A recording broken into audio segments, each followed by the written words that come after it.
Nós estar aqui participando desse programa. Nós estávamos no sábado passado como ouvintes e agora estamos participando. Graças a Deus. Maravilha, hein? Estava como ouvinte e agora está participando junto com a gente. Mesmo, olha isso é bênção, isso é maravilha. Ele, né? Pastor Noé, como foi a sua infância? Pastor Saulo, onde você nasceu? Então, eu nasci aqui próximo aqui, que é um subdistrito de São José, São Francisco Xavier, uma cidade bastante histórica ali. E eu nasci numa família de 3 irmãos, né? Mas aconteceu algo trágico. Eu tinha apenas 12 dias de vida, meu pai faleceu, certo? Conta-se na época que foi a partir de um ataque cardíaco, mas na verdade não se sabe o certo. Mas ele trabalhava na roça, certo? E eu nasci no dia 7 e ele faleceu no dia 19. Conta-se que minha mãe, preocupada que ele não vinha, ele tinha ido para a roça e foram pessoas atrás dele e encontraram morto, né? E essa foi uma tragédia apenas com 12 dias. Meu irmão era nascido de 7 meses, naquela época não ficava em incubadora. Então diz a minha mãe que com 5 anos ele ainda não andava e não falava. E ele tinha 5 anos e ele tinha uma irmã com 6 quando eu nasci. E automaticamente, pastor, minha mãe foi levada conosco, né, com as crianças, para a casa da mãe e o pai dela, certo? Para ficar lá, automaticamente, né? Não tinha condições dela ficar sozinha. Minha mãe tinha 26 anos, viúva com 26 anos. E chegando lá, a gente já estava, diz a minha mãe, ela contava isso, a minha irmã também contava, que ela ouviu uma conversa, já fazia uns 2 meses que nós estávamos lá na casa, ela ouviu uma conversa entre o pai, um diálogo entre o pai e a mãe dela, que são os meus avós, também já estão falecidos. E essa conversa, diz que o meu avô, que era o pai da minha mãe, falou para minha avó, falou assim: olha, eu não quero que judie da Conceição nem das crianças, certo? Ela não tem culpa do marido ter morrido, certo? E falou desse jeito. E ela ouviu nitidamente a minha avó, que era a mãe dela, falar assim: não, quem pariu Mateus que cuide, né? E ela decidiu, pastor, essa história, claro, eu era muito criança, eu ouvi contar depois. Ela decidiu, nos arrumou, certo? E colocou uma roupa nova em nós e foi para a beira do Rio Manso, que tem um rio ali em São Francisco Xavier. E chegou lá e falou assim: não vou dar meus filhos para ninguém, também não vou viver, mas eu levo todos eles. E chegou na beira do rio com a intenção de nos atirar no rio e também de ali cometer um suicídio, certo? E quando ela viu, a minha irmã já tinha 6 anos, a minha irmã puxava a saia dela: não, mamãe, vamos sair daqui. E nós saímos. E ela, com os apelos da minha irmã, ela decidiu sair de lá da beira do rio e viemos. E foi indicado para ela uma creche aqui em São José dos Campos, na rua Sebastião Húmel, e nós viemos morar ali. Morei 9 anos da minha infância ali. Então ali, pastor, uma coisa que eu hoje estão bem diferente, bastante diferente, isso já faz 50 e poucos anos, mas uma coisa que eu não desejo para ninguém: passar uma infância num colégio interno. Apesar de a gente estar com a mãe, nós não tínhamos nada, nós só tínhamos um lugar para dormir. As refeições nós fazíamos na creche, e nós não tínhamos panelas, não tinha fogão, não tinha nada. Só tinha cama da escola, dentro da creche, né? Minha mãe trabalhava lá para pagar o local para dormir e as refeições, certo? E nós não tínhamos nada. E ali eu vi muitas coisas, certo? Erradas ali, certo? Que massacravam as crianças. Eu mesmo sofri muitas coisas ali, que agora o tempo não permite nós contarmos tudo isso. Mas a minha mãe decidiu sair. Da creche, né? E nós fomos alugar uma casa na favela. E alugamos uma casa na favela, era 2 cômodos, tão pequeno, certo? E ali ela começou a trabalhar em 2 empregos. Ela trabalhava em casa de família, de dia até às 15 horas, e depois ela trabalhava num restaurante muito conhecido na época, aqui, chamado Restaurante 1313. Esse é o número 1313 da Avenida São José, certo? Onde tem hoje a Sérgio Porto Engenharia. E ela já nos colocou para trabalhar, todo mundo trabalhando, né? E ela falava assim: olha, nós vamos comprar uma casa na favela, certo? E juntamos o dinheiro e conseguimos adquirir uma casa na favela.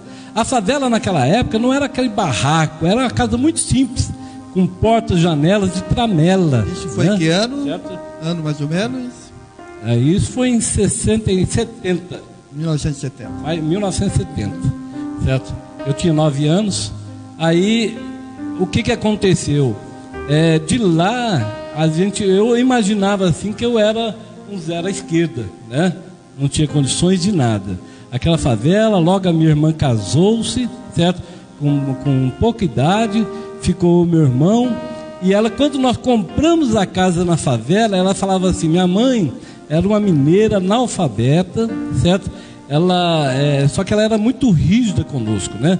Apesar de a gente morar na favela, naquela época já tinha uma criminalidade muito grande nesse lugar, e a gente convivia com isso.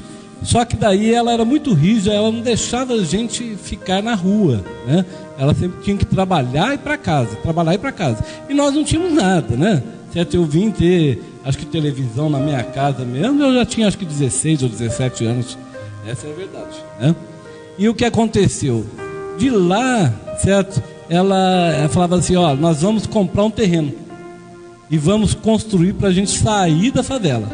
E nós fomos, compramos um terreno parcelado, muito tempo para pagar, lá no Parque Meia Lua, certo? Em Jacareí. Era longe de casa, era um lugar afastado, era um lugar difícil na época, que a gente tinha que transitar. Hoje tem ônibus, mas naquela época a gente tinha que transitar um trecho bastante grande a pé. E nós fomos construir uma casa lá, certo? Aos domingos. Porque naquela época, domingo você ia lá e construía. Naquela época, a gente trabalhava normal. Eu já trabalhava numa empresa onde eu trabalhei 10 anos. Naquela época, já trabalhava num sábado normal, certo? E aí o que acontece? A gente ia lá no domingo, certo? Levando marmita. E eu já era um adolescente, eu tinha uma vergonha, porque nós tínhamos que levar a pá, enxadão, dentro do ônibus. Certo? Nós não tínhamos. Chovíamos, nós pegávamos toda a chuva, não tinha lugar para esconder. Mas tem um detalhe: quando a prefeitura de São José dos Campos desapropriou a favela e nos indenizou, nós já tínhamos uma casa lá. Olha que bênção. Aí minha mãe foi morar lá e eu fiquei morando nos fundos da empresa que eu trabalhava, né? Aí quando eu tinha 20 anos, pastor Saulo, 20 anos, eu fui convidado para um culto doméstico, né? E nesse culto eu fiz a minha decisão por Cristo, né? Aí tem um divisor de águas aí, né? 20 anos. Eu tinha 20 anos, né? E divisor de águas. Pastor, já vai completar. Cortando um pouquinho, antes dos 20 anos, qual que era a sua concepção com Deus? O que você pensava quando você... Eu estava totalmente afastado. Eu estava totalmente fora da realidade, né? Certo? Eu não ia em nenhuma igreja, eu frequentava lugares, né? Cheguei a experimentar, graças a Deus, certo? Que o Senhor me livrou, experimentar drogas, e eu era totalmente afastado. Eu não ia em igreja nenhuma, certo? Aí quando essa decisão... 20 anos, chegou no culto do... Quem te convidou? Aliás, quem convidou? Porque eu comecei a namorar com uma jovem, certo? E aí esse culto era na casa do pai dela, né? Certo? E eu estive lá. Eu sei até a data, dia 16 de junho de 1981. Olha só. Certo? Dia 16 de junho. E Aí essa foi a mudança. Porque quando teve uma transformação, a transformação ela gera mudança na vida da gente, né? Aquelas coisas que eu já praticava, já deixei, certo? E comecei a servir o Senhor na igreja no Jardim Paulista, certo? Na Avenida Brasil 992. E ali o Senhor transformou por completo. Mas ainda assim, casei com esta jovem, certo? Tivemos 2 filhos, eu sempre trabalhei, certo? Possuímos uma casa, onde eu moro atualmente, né? Mas ainda tinha alguma coisa que precisava ou haver uma mudança. Porque eu trabalhava em algumas empresas, empreiteiras, e 3 dessas empreiteiras fechou as portas. Meu Deus do céu. Me deixando, uma delas eu tinha 9 anos trabalhado, me deixando, como diz o ditado aí, sem eira nem beira, né? Me deixando sem o dinheiro, sem o meu sustento da minha família. E as pessoas, por eu trabalhar em recursos humanos, elas iam atrás de mim, pensando que eu era o dono da empresa, e na verdade não era. Eu era também empregado, com carteira registrada, e aconteceu desta maneira. E Deus então me falou, olha, me colocou no coração de eu estudar, né? E fui fazer direito. Certo? Fui fazer direito. Você estava com quantos anos? Com 39 anos. 39 anos você entrou na faculdade de Direito? Sempre é tempo. Com 39 anos eu entrei na faculdade de Direito, né? Me lembro que na época desempregado, certo? E eu entrei, falei, não, o Senhor vai me abençoar, eu estou confiando em Deus. E eu peguei firme, irmãos, estudando. Não é fácil depois de uma certa idade. Isso numa época que era muito difícil entrar numa faculdade, né? Realmente quem fazia uma faculdade, né, William? Tinha que ter dinheiro, né? Não é que nem hoje, que tem financiamento, tem ProUni. Hoje tem muitas facilidades. Tem muitas facilidades, né, pastor? A primeira bênção que eu recebi, depois que eu entrei, desempregado, certo? Sem perspectiva, eu pensei comigo, falei, não, eu vou ter que conseguir. E eu fui falar com a assistente social da faculdade. Eu passei nas 2 faculdades, a Unip e a Univap. E decidi ir na Univap por causa da proximidade que era, né? Ali na Rua Paraibuna. E eu fui falar com a assistente social, ela falou assim, olha, nós temos um plano aqui, se você quiser, porque eu, na verdade, eu não tinha condições nenhuma. Mas ela falou, nós temos um plano aqui, se você quiser, eu vou te dar uma bolsa, reembolsável depois que você se formar, né? Uma bolsa de 50%. Então eu pagava 50%, e depois que eu me formei, certo? Cursei ali 5 anos. Depois que eu me formei, eu paguei os outros mais 5 anos de faculdade, que eram os outros 50%, né? Entendeu? Então isso já foi uma bênção para mim, né? E eu peguei com tanto afinco que eu decidi, falei assim, isso vai mudar a minha vida. E realmente mudou, né? Claro, sempre colocando Deus na minha frente. Foi Deus que me concedeu tudo que eu tenho, certo? Tudo que eu sou, eu devo a Deus, irmãos. Eu era, como eu já disse anteriormente, eu era um zero à esquerda. Não tinha perspectiva de nada. Mas o Senhor mudou a minha história. Mudou, eu tive uma superação, né? Aí, a partir do que eu me formei, eu falei, agora eu vou ter que fazer a prova da UAB. E também passei na prova no ano seguinte. Eu me formei em 2005, em 2006 eu já passei na prova, certo? E comecei a trabalhar, certo? Com direito, certo? Não comecei a trabalhar.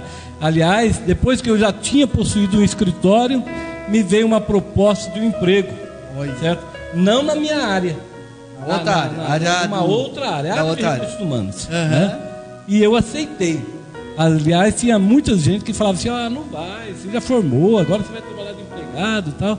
Mas eu fui, trabalhei 1 ano e 6 meses, certo? Numa empresa, numa multinacional, que foi muito bom também trabalhar lá. Mas quando eu fui demitido por não aceitar ser transferido para Campinas, eu fui demitido, eu cheguei em casa e falei assim, olha, eu não vou trabalhar mais de empregado. Deus colocou no meu coração, eu vou montar um escritório. E montei um escritório, certo? É onde eu vivo desde então, já há mais de 10 anos, já fez mais de 10 anos que eu vivo o meu trabalho como profissional liberal, certo? Amém. Graças a Deus o Senhor tem me abençoado, tem estado conosco, né? Depois disso, irmãos, dessa superação, ainda veio uma outra, né? certo? Eu estava como pastor auxiliar, certo? Ali na igreja, já faz 21 anos que eu estou lá no Santo Inês, que é onde está esse programa, certo? E há 7 anos, fez 7 anos, quinta-feira, certo? Fez 7 anos, o pastor me convidou para dirigir a igreja, né?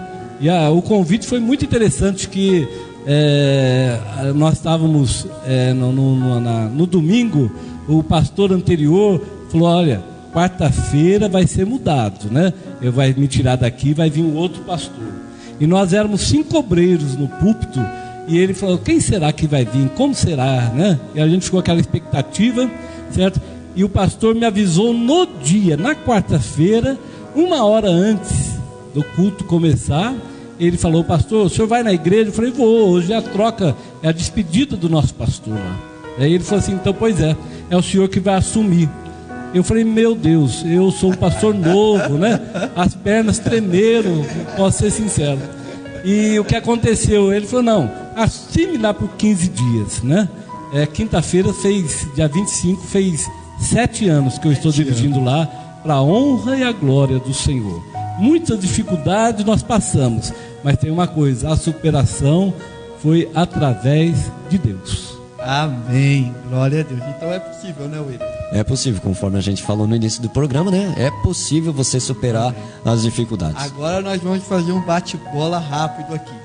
Vou falar uma frase, um nome, e você vai resumir uma frase só. Bom, vamos lá, bate-bola aqui, tá? Jesus. O que é Jesus para você? A essência de tudo na minha vida. Essência de tudo. Igreja. A igreja é aquela onde nós nos reunimos, né? E temos comunhão com os irmãos. Família. Família também é tudo, né? Certo? Eu sou muito familiar. Tenho 2 filhos maravilhosos, a minha esposa, certo? E uma netinha agora, que é a felicidade de todos nós. Ética. É aquilo que nós temos que ter de berço. Ética. Isso aí não ensina em bancos de escola, de faculdades, não. Nós precisamos ser éticos em tudo, né? Não somente na igreja, que as pessoas falam assim: na igreja eu sou de uma forma e lá fora de outra. Não, nós temos que ser éticos em tudo. Um versículo. O Senhor é meu pastor, nada me faltará. Salmo 23. Uma frase de vida, uma frase que você se identifica muito com essa frase. Uma frase que eu gosto muito é de Martin Luther King. Ele diz o seguinte: segurei muitas coisas em minhas mãos, mas eu as perdi. Mas tudo que eu coloquei nas mãos de Deus, eu ainda possuo. Essa é a frase de Martin Luther King. E a última, defina quem você é.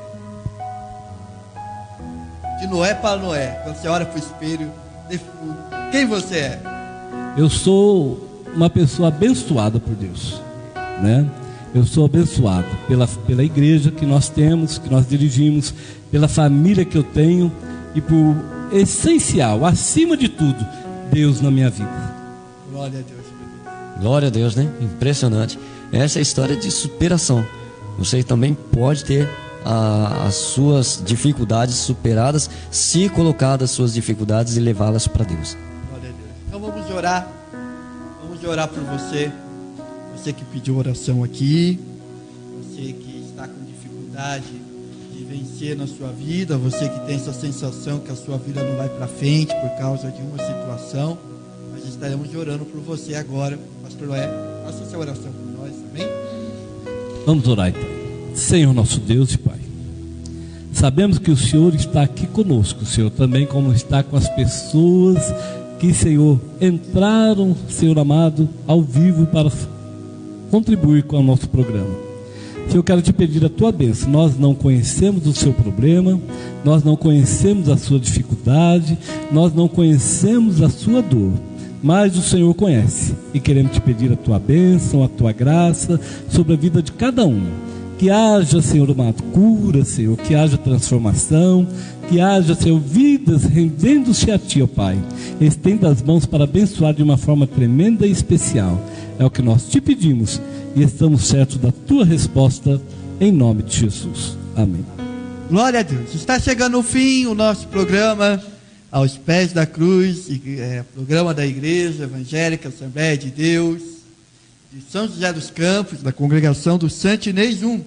E nós estamos convidando você para alguns avisos importantes no dia de hoje e no dia de amanhã, né? Hoje, às 3 horas da tarde, lá na nossa congregação, vai haver o culto infantil das nossas crianças, né? Das 3 horas da tarde, né? Estaremos lá, né? Minha filha, né? Vai estar lá também, a Eloá também, vai estar todo mundo lá, louvando e engrandecendo o nome do Senhor. E à noite, às 19 horas, né? O culto de jovens, muito importante. Cidade Jaspe, a Mocidade Jaspe, ó. Jovens cheios de Deus, ali para espalhar o amor, você que está nas